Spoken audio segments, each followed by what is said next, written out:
a National Board Certified Teacher and received the Ohio English Teacher of the Year Awards and several other awards and designations throughout her career. Sarah is also a part of the Sadlier family with her weekly blog, Vocab Gal, which is always exciting and gets teachers motivated as well as students engaged in vocabulary instruction. We're so happy to have Sarah here today and to share with us her great ideas for teaching vocabulary with students in the grades of 6 through 12. So Sarah, welcome once again. We're always excited that you're here and sharing your ideas. So it's all yours. Thanks, Laura. I am so happy to be here, and I really do enjoy being part of the Sadlier family. So first, I am so excited because I have this beautiful blog.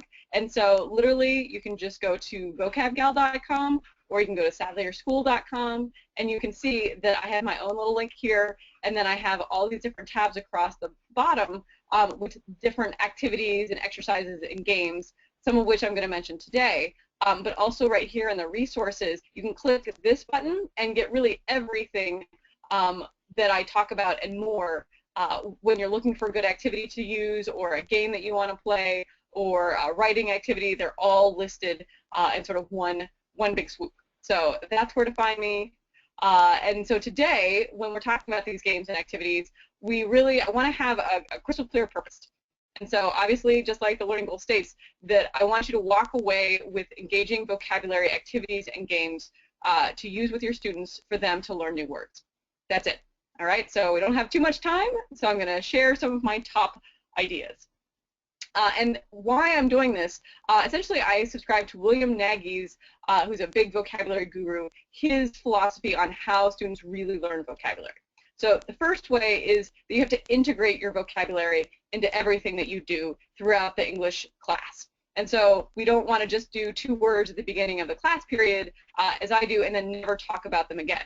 I keep bringing them back up. We talk about writing. We talk about where we can incorporate vocabulary words in our writing. When we're looking at the reading, we're comparing the words in our reading to vocabulary words, or looking for vocabulary. We're really integrating vocabulary into every aspect of the English class. Second, this idea of reiteration. And I know that for me, when my dad would say really tough, hard words over and over again as just part of conversation growing up, those were words that I knew and didn't have a problem using. So same thing is that if you take words that sound confusing and that sound tough and just reiterate them over and over again and use them and encourage your students to use them in discussions and in different activities, then students really get to hear the word over and over again, and it becomes part of their lexicon. So a lot of what I talk about today will be reiteration. And then third, this idea of relevance. And so often our students say, well, why do I have to know that? Or can't I just use the word I already know? And so making this vocabulary relevant to them is the third way that students really integrate vocabulary and learn it truly. So my first and sort of my favorite game ever is Apples to Apples. And so this Apples to Apples game, you'll notice that there's a template on my blog. And so right here, we have called it Oranges to Oranges to avoid trademarking problems. And what we've done is taken what traditionally the green cards, and I've given you a blank template that you can have your students add their vocabulary words and synonyms underneath. And so then they're playing apples to apples with their vocabulary, not just with the traditional green cards. And so you will still use those red apples to apples cards. And if you've never played Apples to Apples, that's quite fine. I have a lot of teachers who get really nervous, and I say, you know what? You can go buy a $5 to $10 deck at Target, or have your students bring a couple in, or talk to a teacher down the hall who might have one. Use my next door neighbor's one until I got my own set. And so we always use the red Apples to Apples cards already. But then we have the template, and when I started, I just used index cards, and now we have this beautiful template where you assign each student a specific set of words. So Johnny, you do words 1 through 4 in chapter 1 of our vocabulary unit. Susie, you do words 5 through 8 in unit 1, and you keep assigning them words so that each student has to create the cards themselves. This in and of itself is its own vocabulary activity, because they have to think about the word at the top, and then they have to think about, okay, what would be the best synonyms to really help someone understand that word at the bottom. And so you can assign that for homework. You can make that the day one activity and then say, you know what, you need to make really great cards because we're going to use those cards tomorrow. And so then you can start playing. And what I do is I divide my class up into groups of usually about 5 or 6. You can go bigger, you can go smaller, depending on your class size. And if you don't know how to play apples to apples, just make sure that at least one kid has played apples to apples in each group. You can also look at the directions. And my favorite part is there's an apple turnover style of playing, and that's in the directions, where instead of students playing them silently, where they all pass the red cards in to someone who judges them, and the judge has no idea whose card is whose, each student actually has to say, this is my red card, this is why I think it's the best fit for adulterated.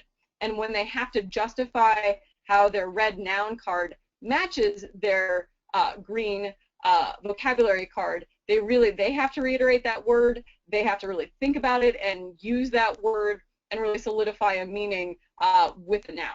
And so that's what's really fun, is having the kids really sort of justify all their answers. And again, we're looking at reiteration, we're looking at integrating that word often throughout that conversation, and then making it relevant with a fun game. So the next game is very similar, and sometimes I even use the exact same cards. I don't have them make a separate card, although we have a banned words template as well. And you can see that the only difference between the banned word card and the apples to apples or oranges to oranges card is that here you put the synonym, or you put the vocabulary word, and then underneath it's not just synonyms, it's other words that people might associate.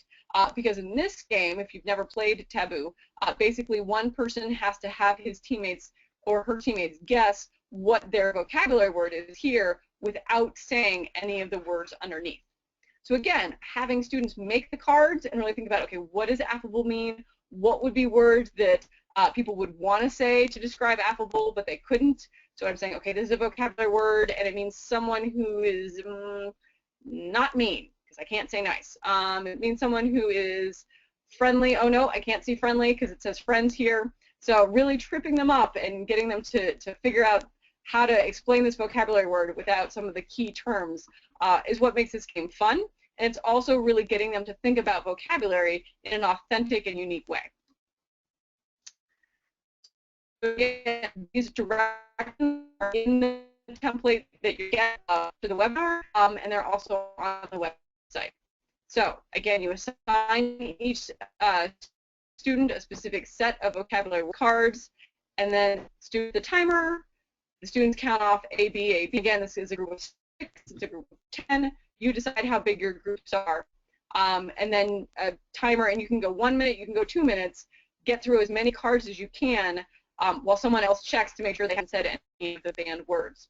So again, another take on Taboo that's quite fun with vocabulary.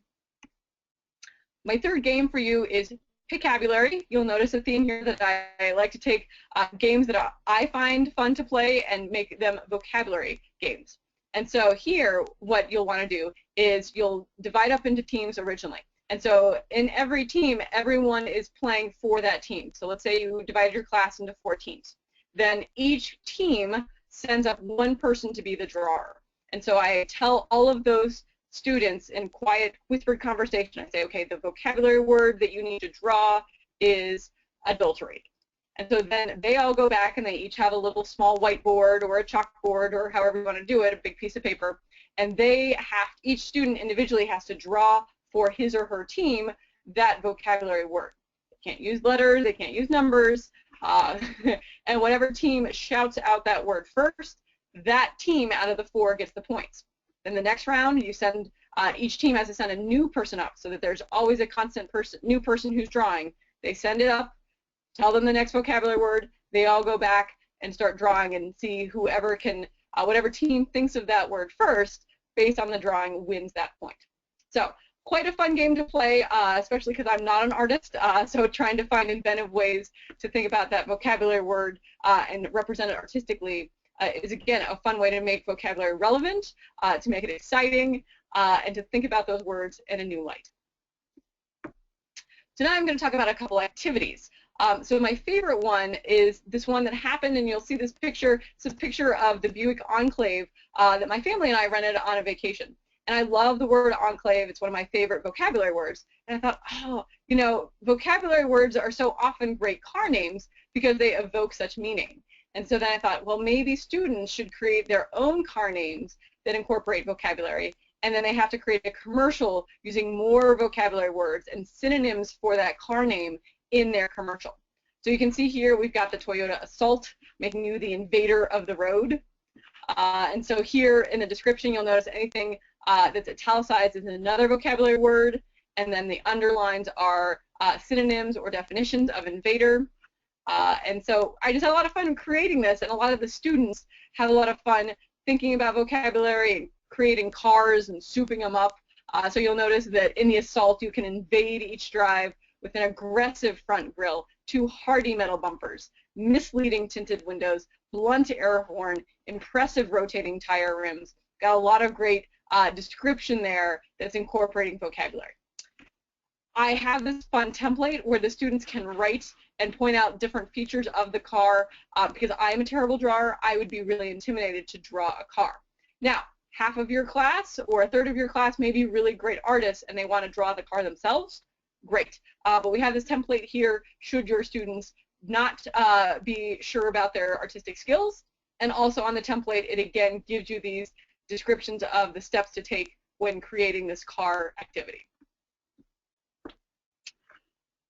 So the next one is one that all my elementary teacher friends already had dice in their classroom.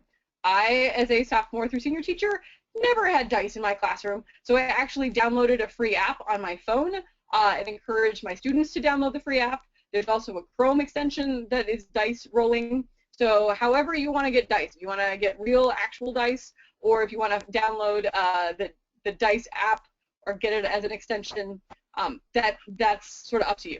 But basically, students have to complete this activity based on a chart. And so when you download this specific game/activity, you already have all the directions you need. Okay? And so we have, if a student rolls a 1, 2, 3, 4, 5, or 6, what they have to do. The key here is deciding how you want to play. So let's say that you're just learning your vocabulary words, and approbation is the first one that you really want to focus on. So every student in that team of 5 is going to use the word approbation. They're just going to roll their die and decide what way they're going to have to use it. So first student rolls a 1, they're going to have to use approbation in an example sentence. Then the next student rolls a 4, he or she's going to have to define that word. Then maybe the third student rolls a 1 again, they're going to have to write their own sentence. And so that team of 5 goes around, and that first roll, everyone has to use the word approbation, just depending on their role, what they have to do with that same word. The other way to play is as a great review. So here's your list of vocabulary for the quiz, and so the last day, you're going to assign each person for round 1 the one word, okay? And so then the first student in that group gets approbation, and they roll, and notice I've got 2 die here, so they're going to roll a 12 and make up a song lyric. It can be silly, it doesn't have to be meaningful, they just have to do it. Then the second person rolls and they roll a 6, they're going to use the word coalition. And so each student is going to use a different word in the first round, then you can mix it up. So this way the students are getting familiar with a lot of different words because it's a review. Oh yeah, I remember what that word meant. Oh yeah, now I have to use it in a sentence. Here's what I'm going to do. So there are several different sets of instructions for what students should do when they roll a specific number. I also encourage you to have your students create their own, which can be even more fun and zany when they as a group assign meaning to whatever the role might happen to be. So feel free to play it in rounds of the same word, or play it rounds where every person has a different word, but you're rolling the dice and you're talking about vocabulary, you're making it definitely relevant as these silly games, but then really reiterating those words over and over again until the meaning sinks in. I have a couple of fun fall ones, and there's a lot of seasonal activities, so depending on what season you're in, we've got Valentine's during Valentine's Day. Here we've got pumpkin ones, and so you'll notice this one, obviously, Halloween's already passed, but the description is that they have to use similes, metaphors, puns, hyperboles, or alliterative phrases, or other literary techniques to talk about a pumpkin. Now, I did this specifically because my students were learning about literary techniques, or actually relearning, or trying to use them more sophisticatedly. And so it's really not only talking about vocabulary, but also focusing on literary techniques and combining those two activities, because we never have enough time to do everything. So might as well put two things together and get two birds with that one stone. You can see the other option here. We can talk about Thanksgiving. What is the pumpkin in terms of Thanksgiving? All right, and so you can say, I've got lots of different vocabulary words here, and it's really about using both literary techniques and about using vocabulary to talk about pumpkins. What could be more fun? And I also have lovely fall leaves. And again, when we're doing poetry, and I try and do poetry not just during April, but all year long, and so I thought, well, it'd be fun if we just did this poetry unit, or just a poetry activity, I should say, using vocabulary. And so a little bit about a haiku, in case they've forgotten, and then having to use vocabulary in their haiku to make it more meaningful. And I feel like poetry is better when you have that exact right word. So vocabulary definitely helps with that. And then just incorporating both poetry and vocabulary simultaneously into one exercise. So finally, I want to talk about author interviews, because I feel like to make vocabulary relevant to students, sometimes it's not about me. Sometimes it's about a really cool author that I can interview and ask, hey, James Dashner, why is vocabulary important? And so every Monday, my students watch a video that is one of these great young adult authors that I've interviewed, and they say why vocabulary is important, how they learn words, why everyone should learn words. And so then all my students, there's a template you can download that has them fill out, okay, what was the one takeaway you got from James Dashner's 3-minute interview? And then the next week, they compare that to Sarah Czar. And they have to say, okay, how is James Dashner and Sarah Czar's take on vocabulary different or the same? But having that little chart helps them remember what each author said. I often encourage them that they have to use a vocabulary word in their description of that author interview. And it's also a good way to keep reiterating the meaning, how meaningful vocabulary is to not just your English teacher, but to great authors everywhere. So you can see all the great people that I've gotten to interview, and this is just 6 of them. And I think there's about 20, 25 up there. John Green is up there. Veronica Roth was a great coup. So it's a lot of fun, and it makes vocabulary that much more meaningful. So again, we've talked about a lot of ways to integrate vocabulary into what you're already doing, to make vocabulary speaking really, really important, to reiterate those words all the time, and then to find relevance for learning new words. And then so often I feel guilty for playing games or doing fun activities in the classroom, because I think, oh no, what if an administrator walks in? What are they going to think? So then again, this key that active engagement is so important to help them learn the meanings and also learn strategies to be independent word learners. And that's ultimately what we want. So again, sadlerschool.com is where to go. Specifically, go to my page, blogs and downloads, and just to vocabgal.com is where to find me. So with that, Laura, what questions do we have? Oh, that's great. Thank you so much, Sarah. I never get tired of listening to you, and you always come up with new ideas. Surprise, Thanks. Surprise. So thank you, everyone, for coming here and listening. And I do have a few questions, Sarah. Starting with, how often do you teach vocabulary? These are great ideas. And how often do you teach vocabulary? Well, thank you. I find vocabulary is really important. And so I have a 46-minute class. I will not lie to you. And students walk in the door, and before the bell rings, they are reading independently for the first about 5 minutes. Big fan of Penny Kittle. And then the students, we do vocabulary. We do 2 words a day. That takes up another 5, 7, 8 minutes, depending on the day. And students, we talk about the 2 words of the day. They write a sentence incorporating those words in their own. They have to use a synonym, but then they also have to incorporate it into something that's meaningful for them. So I had one girl who wanted to write all about the Kardashians. I had another student who wanted to write all about Breaking Bad. Another person who wanted to write about carousels and musicals. So whatever the student's interest was, I wanted them to think about vocabulary in a way that was meaningful to them. And so they fill out a chart every day. The chart's on my website.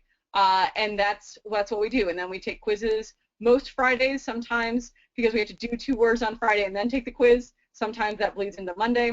But I do 2 words a day, and it usually takes about 2.5 weeks to get through a unit of 20 words. Great. We have another question that actually is a super segue from that question, and Yes. that is, where do you get your word lists? Thank you for asking, Laura. And the whole reason that I am talking to you today from the Sadlier gig is because I just went to Sadlier at an NCTE back in 2004 and said, I love your book more than anybody else's book. And so I have been using the Sadlier vocabulary book. And it's a 9 through 12 book. My AP Lit kids use level H, which is one up from the G, which is a traditional senior book. So it is the Sadlier book that has units of 20 words per level, and it's awesome, and that's what I do. Well, I'm glad that question came up. Thank you. Here's a question about your interviews, your author interviews that you were just mentioning. Are these interviews available, and where? Okay, so just literally vocabgal.com, and then right here along, you'll see this author interview one, and when you click on it, you'll see the links to all the different author interviews. And I really just sort of accosted these authors and said, would you mind if I interviewed you real quick for my blog? And everyone was super gracious, and they're 2 to 3 minutes. So it's something that easily gets worked in on a Monday. So because obviously we don't have enough time, but I wanted students to see the relevance of vocabulary outside of the classroom. Oh, super. So here's a question. It's personal to their son, but I'm going to say 8th graders in general utilize. They want their 8th graders to utilize more vocabulary in their daily speech. Yeah. They worry about that once they take a quiz in school, say 20 words, it blows in one ear and out the other, never to be used again. How can I have him retain and still learn more words, but still enjoy the learning? Good question. So what I do in my classroom is that every time somebody says a word, they get a sticker. And where they put that sticker, it's totally up to them. Sometimes they give it to their best friend, and their best friend has a huge notebook full of stickers. Sometimes they put it on their vocab book for bragging rights. But it's just that sort of little affirmation, like, hey, good job, way to use a word, have a sticker. And so we always just sort of have that fun thing that students, anytime you say a word, you get a sticker. And then I'm a big proponent in my vocabulary quizzes that there's always going to be a blast from the past word.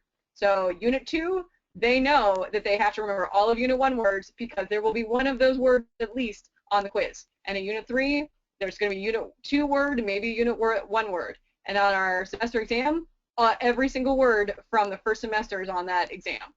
So I always say I do not want you to forget what we do. And then every single assignment that they do, and this might be specifically for their son, challenge him or her to use at least 3 vocabulary words in every single assignment. My students have to, but it's sort of, again, this idea that the more that we use vocabulary, the more sophisticated a student we sound like. My friend Tom, who teaches AP Lit with me, was really upset when he didn't do vocabulary as much because he said their writing was nearly good enough. And so they talk about even words that he says, okay, well, this means something specifically, but how can you use it metaphorically? So really sort of having fun, highlighting their vocabulary when they use it in sentences, making it a game at the table, who can stump dad or who can stump mom with the vocabulary, and seeing how many words they can use. So making it a game, keeping track, those are some good ideas. Laura, anything else? Yeah, that is. Yeah, that's a good one. I love that whole idea. It goes back to Nagy about integration. So the teachers are trying to integrate throughout all across the curriculum, but the parents have to integrate it as well. So if parents get a word list, they can just be part of the learning process, right? Absolutely. And at the dinner table, I mean, I tell my son, he's in 2nd grade, I tell him all the time, you have to have tenacity. You have to be tenacious. So by God, he knows what tenacity means in 2nd grade. And so does his 3-year-old sister. So, I really try and use vocabulary to make it seem mundane to them, so that it doesn't seem like it's work. Is that a new blog now, Vocab Kids? Yeah, I should. Vocab Gal and Vocab Kids. Okay, here's another one. Yeah. Do you incorporate spelling instruction on the high school level at all? If so, where do you get those word lists, or are they the same? Yeah, I think they're the same. And what I do for spelling is I have a couple students who are terrible spellers. And then I refer them to, we just look up on some internet websites, and I have a couple of handouts of just, what are some, the list of top 100 misspelled words. And I ask them specifically, okay, we're going to set a deadline. You're a bad speller. We know we need to correct this. So on your vocabulary quiz on Friday, you got to tell me that you're going to do the first 15 of this word list. And there you're going to put 2 of those words. I'm going to just pick 2 of those words from your spelling list that I'm going to ask you to incorporate as well. So I guess the specific students who want to work with me, or who I just noticed, we really have to change the spelling because you're not going to be taken seriously. We're going to work together on finding a list of commonly misspelled words. Their understanding is that together we're going to set some goals for them, and that's going to be a separate part of their test, that 1 or 2 students that I have. But everything else in terms of spelling is that I will either say the words out loud, sometimes I'll spell them too, in terms of it's the vocabulary list. And usually, yeah, it's less about spelling and more about knowledge of the words. Great. No, it's great. And then, of course, you can always incorporate the Greek and Latin roots as part of it to help them, look inside the word and look outside the word and help them spelling that way. Yes, absolutely. Okay. What do you think? Do you have any tips for ELLs at the high school level? I get asked this question more and more, shockingly. And I think that all of my activities and all of my games are great with ELL students. You change the word list because, you're working, and a lot of times it's pretty individualized based on what they need, what grade level they're at, what are the most common words that they need to know. And Sadler actually has some good books that are specifically, and I think there's a 9-10 book now, right, Laura? That's, what's it called? I forget. Oh, Vocabulary for Success? Yeah, Vocabulary for Success. So those specific vocabulary books are awesome for ELL students. But in terms of if you already have your word list or whatnot, any of the strategies here will work with any of the words that you do. That's right. Here's a question. I'm not sure. Maybe you understand this better than I. Can you use these across the curriculum? Yes. Imagine handouts or the activities? Yeah, I mean, in terms of the haiku poetry, if you're in math class, you can write haikus about, whatever math concept you're learning. But you can also just play apples to apples and make the vocabulary word cards about math concepts. Might be a little more abstract for them to play, or it might be easier to play with the banned words concept because they're guessing about math terms. They don't have to link them with other nouns. But yeah, I do a lot of consulting and presentations where it's a whole school initiative. And so the math teacher has to know the same vocabulary list that the English teacher is using and has to really integrate those into what he or she is teaching just by using those words a lot in their daily instruction. But then if there's specific math words that the math teacher wants students to know, having fun with words is having fun with words. And so these activities are deliberate that we don't have a set of vocabulary that really people can use them with any vocabulary set. Absolutely. I agree 100%.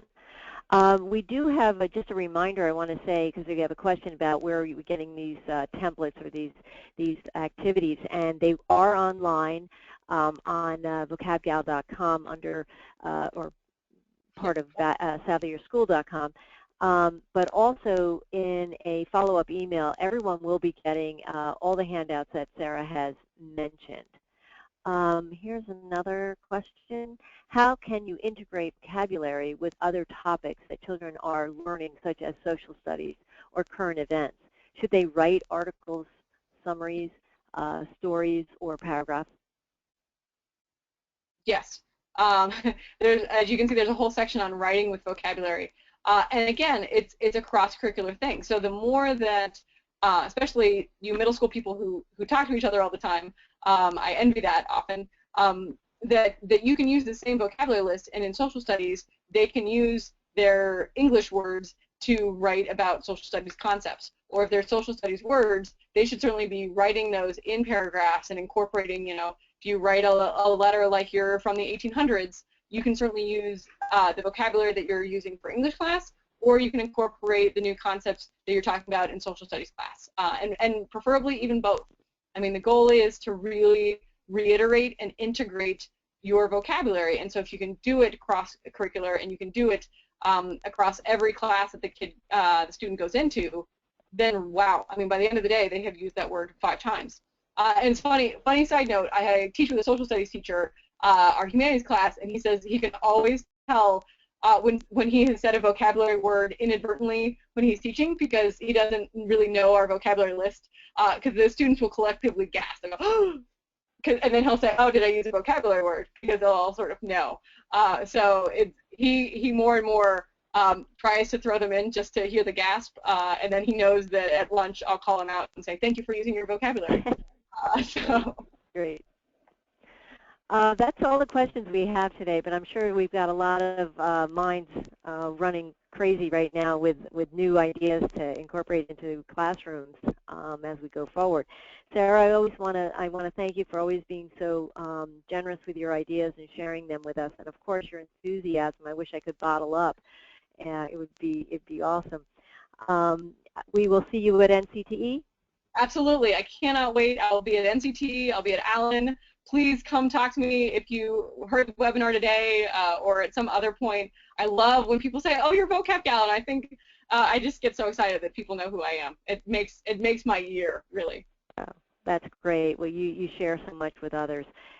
Thank you so much for being here and doing that, and we look forward to other webinars in the future with you and everyone that has participated and joined in on this webinar. We thank you. We know your day is very crowded and you're going to the next thing now. You know, it doesn't stop, but we thank you for taking the time and to you know, build yourself up and let us help you do that, because we all need a buddy to help us with our ideas and gather more ideas for our students. So check out Vocab Gal and check out Sadler School.